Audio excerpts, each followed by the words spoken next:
Hello everyone, welcome to L2A classes. So आज के every Saturday के सेशन में वी विल डिस्कस कि कैसे आपको अपनी आंसर राइटिंग को एक बेटर करना है। ठीक है, देखिए हम सब लोगों के माइंड में ना आंसर राइटिंग को लेके एक बहुत बड़ा फेयर रहता है कि ये बहुत डिफिकल्ट है या हमसे नहीं होगा, बिकॉज आपको माइंड में ये चीज़ पहले से बैठ गई है कि आंसर राइटिंग जो है एक डिफिकल्ट प्रोसेस है। ठीक है, तो ऐसा कुछ भी नहीं है। देखिए, अगर आप सब लोग बेसिक ग्रेजुएशन करके आए हैं जो यूपीएससी का क्राइटेरिया है, तो सबको एक आंसर लिखना आता है। ठीक है, मैं आपको बताऊं कि आप आंसर बेटर कैसे लिखेंगे। डेली आप प्रैक्टिस करेंगे, धीरे धीरे धीरे आपका आंसर ऑटोमेटिकली एक बेटर होने लगेगा।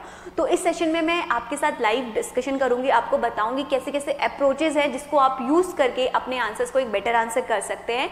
और मैं आपको कुछ आंसर्स लिखने को भी दूंगी जो आपको करना है। और अगर आपने आज तक एक भी आंसर नहीं लिखा है, if you are targeting for UPSC for next year और दिस ईयर ऑल्सो, अगर आप मेन्स लिख रहे हैं देन आप बहुत बिजी हैं अपनी स्टडी में, देन अगर आप नेक्स्ट ईयर के लिए अटेम्प्ट कर रहे हैं तो आपको अभी से सीखना होगा इस सब तरीके को। देखिए, एक चीज होती है कि अगर आपको बहुत ज्यादा नॉलेज है तभी आप एक बेटर आंसर लिखेंगे, ये अपने माइंड से हटा दीजिए। अगर आपने बेसिक बुक्स पढ़ी हैं, basic NCERTs, basic standard books पढ़ी हैं, स्पेक्ट्रम, लक्ष्मीकांत, जो भी बेसिक बुक्स हैं, तो आपको आंसर लिखना शुरू कर देना चाहिए। ठीक है, तो इस पूरे सेशन में हम बात करेंगे आंसर राइटिंग फॉर यूपीएससी के बारे में। तो आपके जो भी डाउट्स हैं आप अपने डाउट्स कमेंट बॉक्स में भी पूछ सकते हैं और लाइव मेरे साथ आंसर राइटिंग की प्रैक्टिस भी कर सकते हैं। अब मैं आपको एक बेसिक एग्जांपल देती हूँ। आप मुझे बताइए, बचपन में हम सब लोग या आप में से बहुत सारे इंजीनियरिंग होंगे, किसी ह्यूमैनिटी बैकग्राउंड से होंगे, तो आप सबने अपने आंसर्स तो दिए हैं ना, आपने अपने आंसर्स सेमेस्टर्स में लिखे हैं। आपको मैं एक बेसिक आंसर देती हूँ, आप सबसे पहले मेरे साथ लिखेंगे, एक काऊ के ऊपर लिखिए। तो बहुत बेसिक कि मैं आपको कह रही हूँ कि आप एक ऐसे लिखिए, ऐसे लिखने को आता है ना यूपीएससी में, तो हमें उसे मल्टीपल डायमेंशंस में ओपन करना होता है। कैसे, मैं आपको समझाऊंगी, बट अगर मैं आपको कहती हूँ कि बेसिकली आप एक कोई ऐसे लिखिए, चलिए सबसे बेसिक हम काऊ के ऊपर लिख देते हैं। काऊ के बारे में लिखिए तो क्या होता है, डॉग के बारे में या अपने फेवरेट टीचर के बारे में, फेवरेट प्लेस के बारे में कुछ भी लिखिए। आप जिस होम टाउन से बिलोंग करते हैं आप उसके ऊपर एक ऐसे लिखिए। आप पेन बस चलाइए, आपके मन से जो फेयर है ना आंसर राइटिंग का, वो धीरे धीरे धीरे धीरे खत्म होने लगेगा। ठीक है, अब मैं आपको पहला तो आपको ये करना है कि इस सेशन को आगे बढ़ने से पहले आप अपने वीडियोस को यहीं पे पॉज करेंगे और फर्स्ट थिंग आप क्या करेंगे, आप एक ऐसे लिखेंगे। सबसे पहला काम आप ये करेंगे कि आप ऐसे लिखेंगे।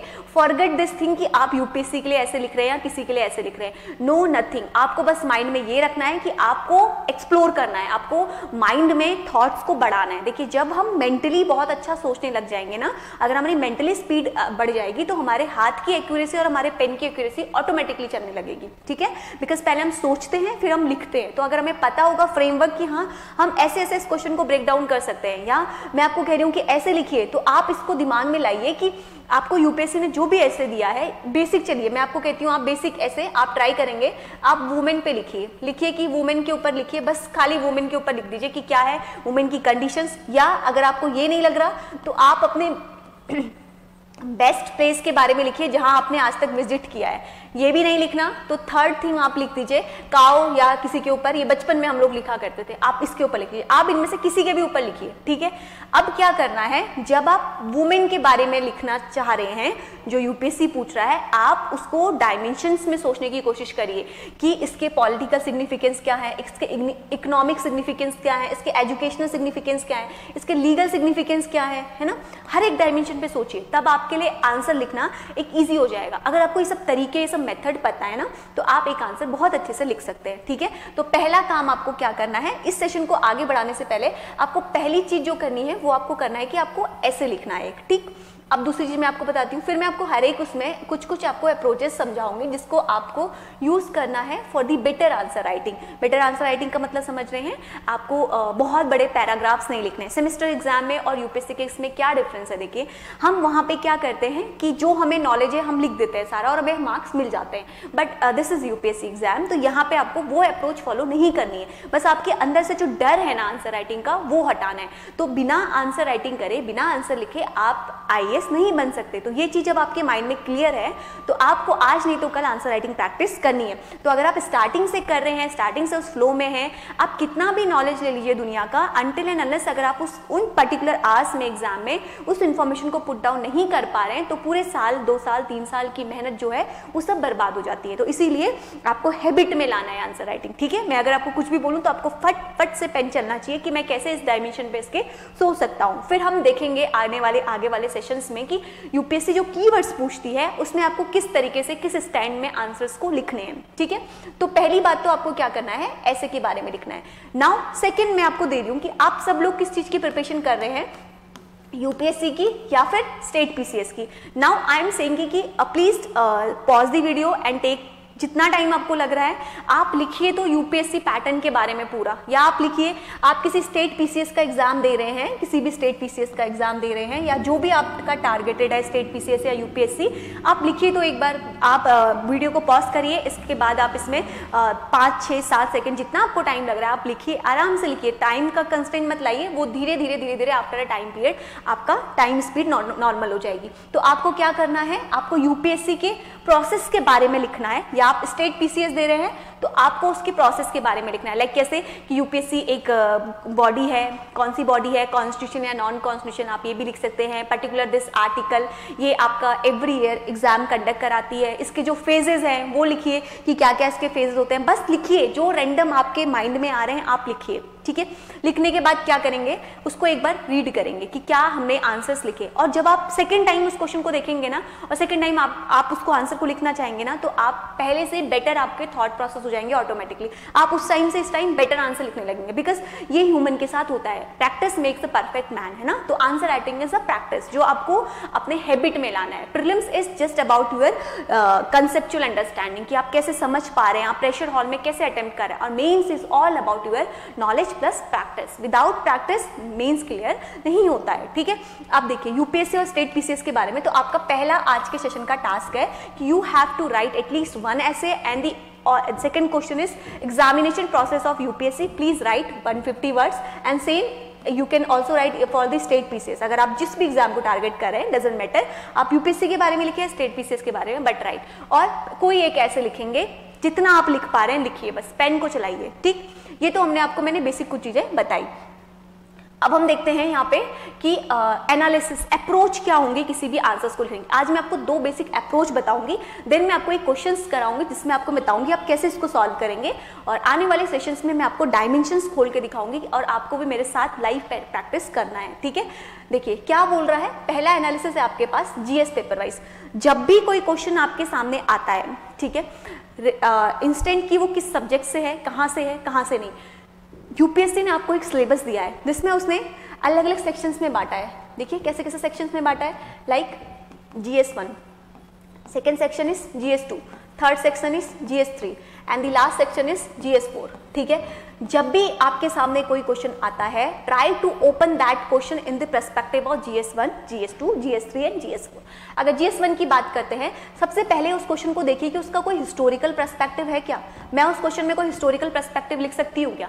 अगर जैसे मैंने आपके सामने मूवमेंट का क्वेश्चन रखा है ऐसे, तो आप इसमें हिस्टोरिकल पर्सपेक्टिव लिख सकते हैं कि अर्ली वैदिक पीरियड में या इंडस वैली सिविलाइजेशन के टाइम में वुमेन की कंडीशन कैसे थी, देन आप ये धीरे धीरे आप प्रोसीड करके प्रेजेंट टाइम में आ सकते हैं, ठीक है। तो हिस्टोरिकल ओपन करने की कोशिश करिए किसी भी क्वेश्चन को। फिर देखिए कि उसका ज्योग्राफी के साथ कोई लिंक है क्या, अगर कोई क्लाइमेटिक कंडीशन के ऊपर क्वेश्चन आ रहा है तो देखिए कि उसका ज्योग्राफी के साथ कोई लिंक है क्या, जो ज्योग्राफिकल पर्सपेक्टिव से सोचिए।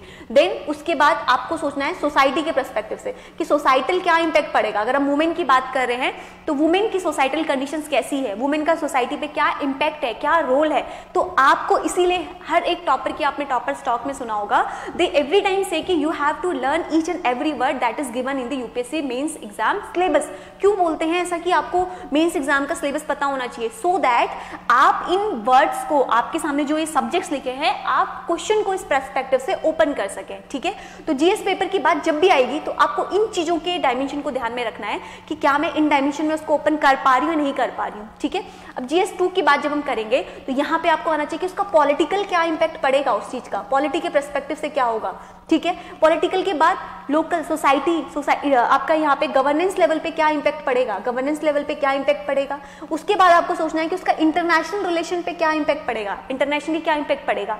जैसे लास्ट सेशन में मैंने आपके साथ आर्टिकल डिस्कस किया था इन दी करंट अफेयर सेशन कि आपको जीरा जो था उसका प्राइस जो है सडन बहुत ज्यादा बढ़ रहा है। आपको लास्ट सेशन में डिस्कस किया था मैंने आर्टिकल, तो मैंने आपको बताया था कि सोचिए इस क्वेश्चन को, इस आर्टिकल को सोचिए, आप उस आर्टिकल को लिखने की कोशिश करिए। क्या अगर जीरा का जो प्राइस है वो बहुत ज्यादा बढ़ जाएगा, ठीक, नॉर्मल क्वेश्चन आप आपसे बोल रही हूँ, तो इसका कैसे इम्पैक्ट पड़ेगा सोचिए। इकोनॉमिकली क्या इम्पैक्ट हो रहा है, डिमांड एंड सप्लाई में इनबैलेंस हो रहा है, तो इकोनॉमिकली क्या इम्पैक्ट पड़ेगा। फिर मैंने आपको बताया ज्योग्राफिकली सोचिए कि क्या कंडीशंस हमें रिक्वायरमेंट है, उसके बाद पॉलिटिकली सोचिए, उसके बाद आप उसके हिस्टोरिकली सोचिए, उसके बाद सोचिए कि क्या IR लेवल पे कैसे इंपैक्ट पड़ रहा है, अदर देन कंट्री कौन सी और कंट्री है जहां पे ये सब होता है। हर एक डायमेंशन पे अपने माइंड को ओपन करने की कोशिश करिए, so that your mind will be work like that. आपको सिर्फ पैराग्राफ लिखने से आंसर्स में मार्क्स नहीं मिलेंगे, आपको हर एक टॉपर आपको कहता है ना ड्रॉ फ्लो चार्ट मैप, ये सब क्या है, वैल्यू एडिशंस है, जो आप करंट अफेयर के जो मैं आपको सेशंस बताती हूँ उसमें मैं आपको every time I told you कि प्लीज राइट दिस लाइन कहीं पे मेंस नोटबुक्स, उसमें एक कॉपीज बनाइए अपने कि हाँ ये सब data fact I will include in my mains answer writing after the prelims. तो ये सब फैक्ट आप अभी से जब कलेक्ट करेंगे तभी आप एक बेटर आंसर लिख पाएंगे, ठीक है। और भी इसमें डायमेंशंस आप ऐड कर सकते हैं। अब जब हम GS3 की बात कर रहे हैं तो सोचिए इकोनॉमिकली क्या इंपैक्ट पड़ रहा है, सोचिए कि उसका एग्रीकल्चर पर्सपेक्टिव से क्या इंपैक्ट पड़ रहा है, सोचिए उसका टेक्नोलॉजी से क्या इंपैक्ट पड़ रहा है, भाई टेक्नोलॉजी से क्या हो रहा है। इसके अलावा सोचिए आप कि इसमें आपका डिजास्टर तो नहीं आ रहा, कुछ डिजास्टर मैनेजमेंट से रिलेटेड तो नहीं है कुछ। फिर सबसे मेन सोचिए सिक्योरिटी पर्पस से क्या है, सिक्योरिटी तो हर जगह आपकी आ जाती है, सिक्योरिटी पर्पस से क्या है, इकोनॉमिकल आपके एनवायरमेंटल पर्सपेक्टिव से क्या है। ये सब चीजें आपको इसलिए यूपीएससी ने दिया है सिलेबस आपको एज अ हिंट कि आपको हर एक आंसर को ईच एंड एवरी डायमेंशन में you have to open and expand this question, ठीक है। अब यहाँ पे बात हो रही है GS4 की, तो GS4 में हमेशा एथिकली आता है, तो कोई भी इशू कोई भी कंसर्न आपका आ रहा है न्यूज में जिसमें बात करी गई किसी चीज के लिए, तो आप सोच सकते हैं कि एथिकली ये चीज ये है, this is right this is wrong. और जो एथिक्स का सिलेबस है ना उसमें जो एक एक वर्ड है, इंटीग्रिटी, एम्पैथी, कंपैशंस, जो ये टर्म्स हैं, इमोशन, इंटेलिजेंस, तो ये सब जो टर्म है ना, वैल्यूज, मोरल, तो ये सब आपको पता होनी चाहिए। आप जब अपने एथिक्स के आंसर राइटिंग करेंगे ना, you can put that particular word in your answers also, because UPSC has given the syllabus ना, तो आप वहां से डायरेक्ट टॉपिक उठाइए और मेंशन इन योर आंसर्स की ethically this is not wrong, morality is this, morality के according ये होता है, तो आप उस तरीके से अपने वर्ड्स में उस आंसर्स को लिख सकते हैं, इट विल लुक्स बेटर, है ना। तो ये चीज है जो आपको बेसिक अप्रोच फॉलो करनी है। आने वाले सेशंस में धीरे धीरे मैं आपको बताऊंगी कि कैसे वैल्यू एडिशंस करने हैं, कैसे आपको मैप ड्रॉ करने हैं, कैसे आपको एक एक्सपेंड करना है क्वेश्चन को। अब जो भी मैं करंट अफेयर के सेशन लेती हूँ उसमें भी मैं आपको डेली एक क्वेश्चन प्रैक्टिस देती हूँ, तो आपको क्या करना है, अगर आप नहीं भी लिख रहे हैं, take your time, 5 to 6 minute 7 minute, it's not a big deal, एक दिन में इतना टाइम निकालना कोई बड़ी बात नहीं है, ठीक है। आपको क्या करना है, आप उस आंसर को डायमेंशन में ओपन कर, बस अपने माइंड में आप अभी एक डायमेंशन में ओपन करना सीखिए, सो दैट आपको प्रॉब्लम ना हो, ठीक है। तो पहली अप्रोच जो मैंने आपको बताई that is GS paper wise, ये बहुत बेसिक अप्रोच है। एवरी टॉपर्स जो भी है, आपने उनके टॉपर्स टॉक्स सुने होंगे, तो वहां पे भी वो ये चीज बताते हैं कि आप GS पेपर वाइज अपने क्वेश्चंस को ओपन करने की, डायमेंशन में ओपन करने की सोचिए, ठीक है।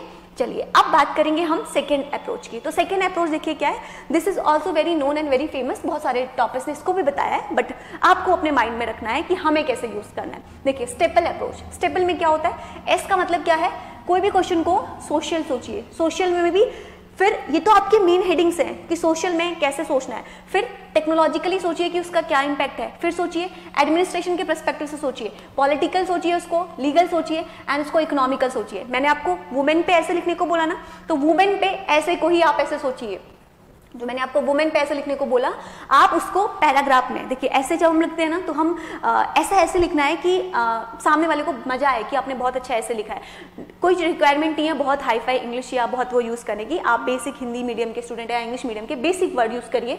तो जब स्टेपल अप्रोच है ना, तो वुमेन्स की सोशल कंडीशन सोचिए, उनका टेक्नोलॉजी में कैसा रोल है वो सोचिए, आप सोचिए एडमिनिस्ट्रेशन में क्या कंडीशन है वुमेन की, आप सोचिए पॉलिटिकली क्या रोल है, क्या इंपैक्ट है, लीगल सोचिए, उसके इकोनॉमिकल कंडीशन सोचिए, हर एक डायमेंशन पे सोचिए कि क्या है, कैसे हम लिख सकते हैं, लिखने की कोशिश करिए, पहले एक्सपेंड करिए चीजों को, देन धीरे धीरे कंक्रीट करना सीखेंगे कि कैसे उनको 150 वर्ड्स को इतने लाइन 150 लाइन में कैसे लिखना है। पहले आप 250 में ही लिखिए, जब आप लिखेंगे ना तो आपका माइंड ओपन होगा, जब माइंड ओपन होगा ना वो धीरे धीरे पेज बहुत भरेंगे, वो भरते भरते भरते भरते ही धीरे धीरे प्रैक्टिस के साथ एक लिमिट उसमें आ जाएंगे, ठीक है। तो ये मैंने आपको कुछ बेसिक बताए, ठीक है। अब इसको भी मैं आने वाले आगे सेशन में खोल खोल के भी आपको बताऊंगी कि अगर सोशल आ रहा है तो सोशल में आपको क्या दिमाग में लाना है, जैसे मैं एक आपको एग्जांपल देती हूँ, एक एग्जांपल मैं आपको दूंगी। जैसे आप किसी क्वेश्चन को लिखना चाह रहे हैं सोशल डायमेंशन से, पहला मैंने आपको स्टेपल बता दिया, स्टेपल का मतलब मैंने आपको ये समझा दिया कि सोशल पर्सपेक्टिव से आपको सोचना है।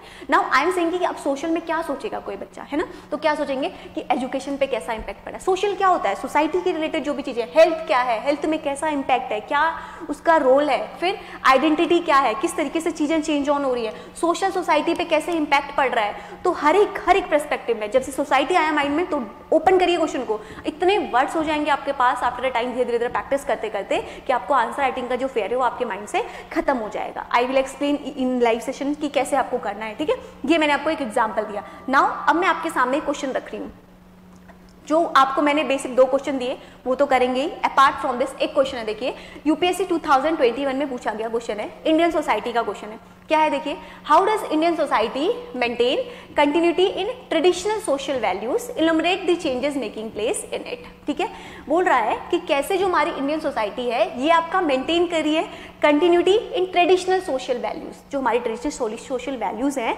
उसमें कैसे वो कंटिन्यूटी को जो है वो मेंटेन किया गया है। Enumerate the changes making on, पहली चीज तो आपको ये बता रही है कि कैसे मेंटेन करा गया है वो चीजें जो पहले से चली आ रही हैं। दूसरी चीज ये बोला है कि जो चेंजेस हुए हैं आप उसको भी बताइए कि वो कैसे हुए हैं। तो पहली बात, जब भी यूपीएससी का आंसर लिख रहे हैं ना, आपको हर एक पॉइंट जो गिवन है ना उस पर आंसर करना इज इंपॉर्टेंट। मतलब जो एग्जामिनर आपसे पूछना चाह रहा है आपको उसको आंसर करना है। अगर आप उसको डायमेंशन को कवर नहीं कर रहे हैं तो आपके मार्क्स कट होंगे। इस क्वेश्चन में देखिए आपकी 2 चीजें बोली गई हैं। पहले अगर आप ध्यान से देखेंगे, दिखने में तो आपको एक ही क्वेश्चन लग रहा है, but they ask the 2 point. First बोल रहे हैं कि कैसे वो चीजें जो हैं जो आपकी इंडियन सोसाइटी में जो है वो मेंटेन कैसे हुआ है इन ट्रेडिशनल सोशल वैल्यूज। पहली चीज तो ये बोलिए कि कैसे वो मेंटेन हुआ है। दूसरी चीज बोलिए कि जो चेंजेस हो रहे हैं उसको बताइए कि वो क्या है, क्या उनमें चेंजेस हुए हैं। तो आप एक काम कर सकते हैं, आप इस क्वेश्चन में कैसे करेंगे, सीधे आप इसको स्टार्ट कर देंगे, लाइक सीधे आप लिखना शुरू कर देंगे ये चेंजेस हैं और उसको बस ऐसे लिखे जा रहे हैं पैराग्राफ में। It's not a right way. क्या करना है आपको, जो पॉइंट्स में आप बता रहे हैं कि ये सोशल वैल्यूज जो है वो मेंटेन है, उसी पॉइंट में आप वो भी बता सकते हैं कि कैसे वो चीजें आपकी चेंज हो रही है। ठीक है, तो दोनों डायमेंशन में आपके एक ही पॉइंट से, एक ही हेडिंग से आपके दोनों डायमेंशंस कवर हो जाएंगे एक ही थॉट से, समझ रहे। लाइक आप कह रहे हैं कि पहले फैमिली सिस्टम कैसा है, या आप कह रहे हैं एजुकेशन में क्या चेंजेस हुए हैं, आप कहना चाह रहे हैं कि टेक्नोलॉजी में क्या चेंजेस हुए हैं। तो क्या पहले टाइम पे था जो अभी भी मेंटेन है, पहले टाइम से जो मेंटेन आ रहा है, और क्या धीरे धीरे आपकी चेंज हुई है। लाइक देखिए जैसे फैमिली के पर्सपेक्टिव में अगर आप बोलेंगे तो पहले भी ज्वाइंट फैमिली हुआ करती थी, आज भी है, बट चेंजेस की बात पहले ये बात बोल सकते हैं। फिर उसमें चेंजेस की बात बोलेंगे तो आप एग्जांपल दे सकते हैं कि अभी जो है लोग न्यूक्लियर फैमिली की तरफ सेटल डाउन हो रहे हैं। इसी तरीके से आप मैरिज का कंसेप्ट दे सकते हैं, मैरिज जो था पहले टाइम में भी सेम था, अभी भी सेम है, जो कि ट्रेडिशनल वैल्यूज सेम है। चेंजेस में बता सकते हैं कि नाउ अब लोग लव मैरिज या इंटरकास्ट मैरिज की तरफ मूव कर रहे हैं। तो आप इस तरीके से ब्रेक डाउन कर सकते हैं। ओवरऑल मेरा कहने का मतलब यह है कि आप सेम पॉइंट्स को फॉरेन उसमें और चेंज में भी बता सकते हैं। तो अब इस क्वेश्चन में 2 चीजें मेरे से पूछी गई हैं एंड कैसे आंसर करना है। सबसे पहले इसको आप आंसर करेंगे, मैं नेक्स्ट सेशन में आपको इसको बहुत अच्छे से बताऊंगी, बट आप पहले ट्राई करेंगे। Intro, body and conclusion. और बिल्कुल देखिए इंट्रो जब आप लिख रहे हैं ना, स्कूल में हम लोग लिखा करते थे आंसर्स एंड इंट्रोडक्शन, लिखने की जरूरत नहीं है, जस्ट राइट 2-3 लाइन्स इंट्रोडक्शन कि ऐसा ऐसा है, ये चीज है भाई। ठीक, पहले फॉर्मेट समझिए आज के सेशन में, देन आपको आंसर लिखना इंपॉर्टेंट है। अब बॉडी की जब बात करिए तो इस बॉडी में 2 चीजें पूछी गई है। देखिए पहली चीज क्या पूछी गई है कि कंटिन्यूटी ऑफ ट्रेडिशन कैसे है इन दी सोशल वैल्यूज। तो सबसे पहले आप यही हेडिंग उठा के लिख दीजिए ताकि एग्जामिनर को कोई प्रॉब्लम ना हो। सीधे लिख दीजिए continuity in traditional social values, सीधे ये लाइन लिख के आप वहां पे हेडिंग पुट कर दीजिए कि कंटिन्यूटी कैसे है। मैंने लिख दिया कि भाई ये कंटिन्यूटी है, हेडिंग मैंने ऊपर मेन हेडिंग डाल दी। ठीक है, मैंने मेन हेडिंग डाल दी। बॉडी, यहाँ पे बॉडी नहीं लिखेंगे, जिसमें आपको फॉर्मेट बता रही हूँ कि इंट्रो, बॉडी एंड कंक्लूजन में आपको जाना है। बॉडी नहीं लिखेंगे यहाँ पे, बस आप हेडिंग डाल देंगे मेन सब हेडिंग। इसको बॉक्स के अंदर डाल दीजिए सो दैट एकदम क्लियरली विजिबल और आपके एफर्ट्स का कोई भी यहाँ पे लॉस ना हो।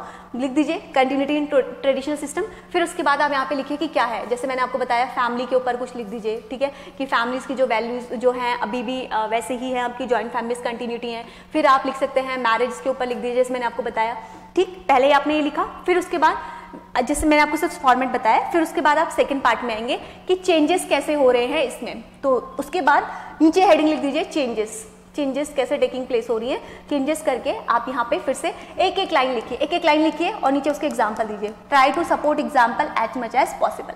तो यहाँ पे उसका पॉइंट लिख दीजिए, फिर उसके बाद एग्जाम्पल लिख दीजिए। जैसे मैंने आपको बताया मैरिजेस पहले भी सेम थी, फिर उसके बाद कुछ एग्जाम्पल दे देंगे, देन अभी बताएंगे कि अभी क्या चेंजेस हो रहे हैं मैरिजेस में, फिर एग्जाम्पल दे देंगे, लव मैरिजेस हो रही है, इंटरकास्ट मैरिजेस हो रही है, कुछ एग्जाम्पल दे दीजिए रिसेंटली क्या हुआ है ना। तो इस तरीके से आपका एक चीज यहाँ पे एक फ्लो आपका बना रहेगा, ठीक है। तो आपने इंट्रो लिख दिया, बॉडी को इस तरीके से ओपन करना है, देन उसके बाद third thing and the last thing that is conclusion, ठीक है। कंक्लूजन और इंट्रो आपका बहुत अच्छा होना चाहिए, बॉडी पार्ट भी। ऐसा कुछ नहीं है कि आप एक पार्ट अच्छा लिखेंगे एक पार्ट खराब लिखेंगे तो आपको इक्वल मार्क्स मिलेंगे, नो, आपको एक बैलेंस आंसर लिखना है, बहुत अच्छा नहीं बहुत बुरा नहीं, मीडियम आंसर, ठीक है। कंक्लूजन लिखते टाइम भी आगे कंक्लूजन नहीं लिखना है, सीधे स्टार्ट कर दीजिए, थोड़ा सा गैप देके यहाँ सीधे स्टार्ट कर दीजिए ताकि सामने वाले एग्जामिनर को पता चले। तरीका होता है, देखिए आप यहीं से भी लिख सकते थे कंक्लूजन, लेकिन पता कैसे चलेगा कि ये कुछ डिफरेंट है, हेडिंग के लाइक थोड़ा सा स्पेस छोड़ दीजिए और यहाँ से लिखना शुरू करिए कि व्हाट इज कंक्लूजन। तो कंक्लूजन में आप एक बैलेंस कोई कंक्लूजन दे सकते हैं। अब बात करते हैं इंट्रो को कैसे लिखेंगे। तो इंट्रो को लिखने के लिए आप क्या करेंगे, आप किसी कोट का भी यूज कर सकते हैं, आप कोई फैक्ट का यूज कर सकते हैं। इसलिए तो मैं डेली करंट अफेयर्स में आपको ये बताती हूँ कि आप कलेक्ट करिए इन फैक्ट्स को, बिकॉज एट द एंड आपके पास कहाँ से आएगा इतना डाटा जो आप आंसर्स में अपने फैक्ट्स डेटा को प्रेजेंट करेंगे। अगर आपके पास कलेक्टेड होंगे, एग्जाम्पल्स माइंड में रहेंगे, तो आप क्या कर सकते हैं, उनको डायरेक्ट अपने आंसर्स में पुट कर सकते हैं, ठीक है। तो आज मैंने बस एक जस्ट बेसिक फॉर्मेट बताया एंड आई वॉन्ट कि आप बेसिक ये क्वेश्चन मत लिखिए, आई वॉन्ट एक्सपेक्ट कि आप ये क्वेश्चन लिखिए, बट इतना है कि आपको जो मैंने स्टार्टिंग में बोला ना ऐसे और वो प्लीज लिखिए, सो दैट आपके मन से ये आंसर राइटिंग का फेयर एकदम से हट जाए, ठीक है। और इन क्वेश्चंस के थ्रू, अब प्रीवियस क्वेश्चंस के थ्रू मैं आपको थोड़ा थोड़ा तरीका बता के, आपको इसके जो डायरेक्टिव्स है उनको एक्सप्लेन करके, आपको हर एक सेशन में एक एक आंसर्स को खोलना और उसके डायमेंशंस को कैसे कवर करना है मैं आपको बताऊंगी, ठीक है। तो इसमें आपको जो भी डाउट्स होंगे आप प्लीज कमेंट बॉक्स में पूछिए एंड आपके जो भी सजेशंस रहेंगे ना आप वो भी कमेंट बॉक्स में बताइए, so that in the next session I will include that thing also in my lecture. तो आप प्लीज अपने कमेंट अपने सजेशन दीजिए। तो मिलते हैं नेक्स्ट सेशन में। Thank you very much.